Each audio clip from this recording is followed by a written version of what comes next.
All right, this is screencast number 2 for Unit 1, Lesson 3. I'm on page 38, where it says, how are scientific methods used? Okay. Scientific methods are used to study any aspect of the natural world. They can also be used in the social sciences, which focus on human society. Okay. For instance, the field study that we did for traffic would probably be lumped into social sciences more than physical science or life science or earth science, that kind of thing. Okay. But the methods that they use are often just the same as what we use for typical natural sciences like physical, life, and earth science. All right, look down where it looks like a little file folder which says use of scientific methods. Different situations require different methods. After forming a hypothesis, scientists decide how they will test it. Some hypotheses can be tested only through observation. Others must be tested in laboratory experiments. However, observation and experiments are often used together to build scientific knowledge. Okay. Down at the next paragraph, the results of a well-designed investigation are useful whether or not the hypothesis is supported. That is really important. The results of a well-designed investigation are useful whether or not the hypothesis is supported. So what they're saying is if you design a good experiment, the results are valid, they're important, regardless of whether the hypothesis that you made was supported or not. Okay? All right. The next column says scientific methods are used in physical science. Physical science includes the study of physics and chemistry. Scientists have used physics to figure out how gecko lizards stick to walls and ceilings. I am going to let you read through the little gecko explanation and do 11 on page 39 all by yourself. Ask a well-defined question, form a testable hypothesis, collect data. Those are all things that you will need to fill out yourself. Okay, this is what I have highlighted and kind of made some notes. There's not a whole lot of highlighting that I did because, like I said, the little gecko thing you're going to do on your own. Okay, but I did put an arrow there reminding myself that that second piece of highlighting is very important, that the results of a well-defined investigation are useful whether or not the hypothesis was supported. All right, I'm now on page 40.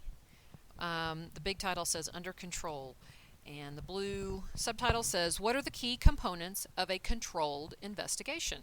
Components of experiments include independent and dependent variables, constants, also called controlled variables, and controls. A control is part of an experiment that is identical to the experimental group except that the independent variable is not manipulated. Okay.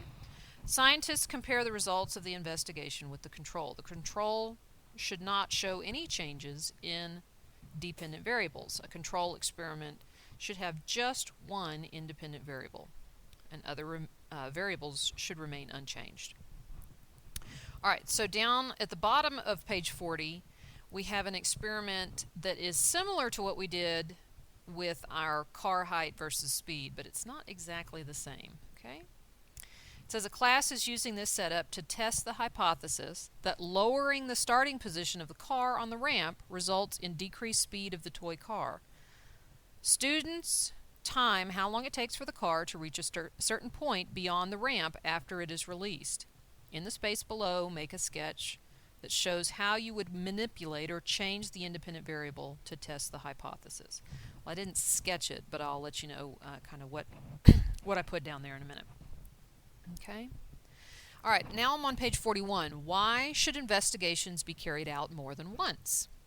Scientists verify their results through repetition of their experiments. Repeated trials or repetition allow investigators to obtain more accurate and reliable results. Repetition helps identify whether or not results occurred because of chance or error. An experiment that gives the same results when repeated supports the accuracy of the original findings. Okay, down at the bottom of the next paragraph, the last sentence, investigation findings that cannot be replicated are not accepted by the scientific community. That would be one of those things where you go, ding, ding, ding, that's probably pseudoscience. If nobody else can seem to replicate the investigational findings, it's probably not scientifically valid. Okay? All right, so let's look at what I put down, because I did a little bit of some of this for you. So I'm going to pause it, and I'm going to show you guys what I got for these 2 pages. Okay, so for number 12, I didn't make a sketch, but I reminded myself that the independent variable was the car's starting position on the ramp. Remember that the independent variable is the thing that you are changing on purpose in the experiment. Okay? So at first we have the car starting at position 1, then at position 2, then at position 3. The dependent variable in this experiment is the time required to cover a certain distance, or in other words, the dependent variable is the speed of the car. Okay? All right, down towards the bottom of the square, I reminded myself that constants are things that we are keeping the same, things that could be changing, but we're going to make sure that they don't. Okay? List at least 3 constants in this experiment. Okay, we're going to keep ramp height the same, so that's one constant. We're going to keep the ramp length the same. That's another constant. We're going to keep the car that we used the same, so we're not going to change what car we're using. And we're going to keep the type of board and surface that we use the same. Okay, so we're keeping everything the same except our independent variable, which is the car's starting position on the ramp. Okay? Because we want to keep everything else the same. The only thing we want to change on purpose is the car's starting position, because we would like to see how that one variable affects speed. Okay?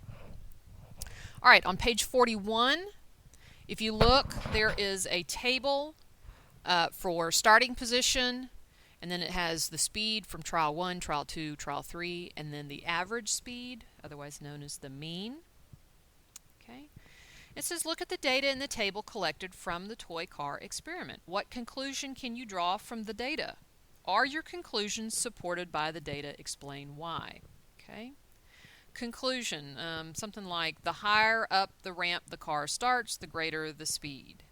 Okay. Yes, that is supported by the data, because I can look. The higher starting position is number 1, and the speed is greater. Okay, so position 1 is highest and has the highest speed. Position 3 is lowest and it has the lowest speed.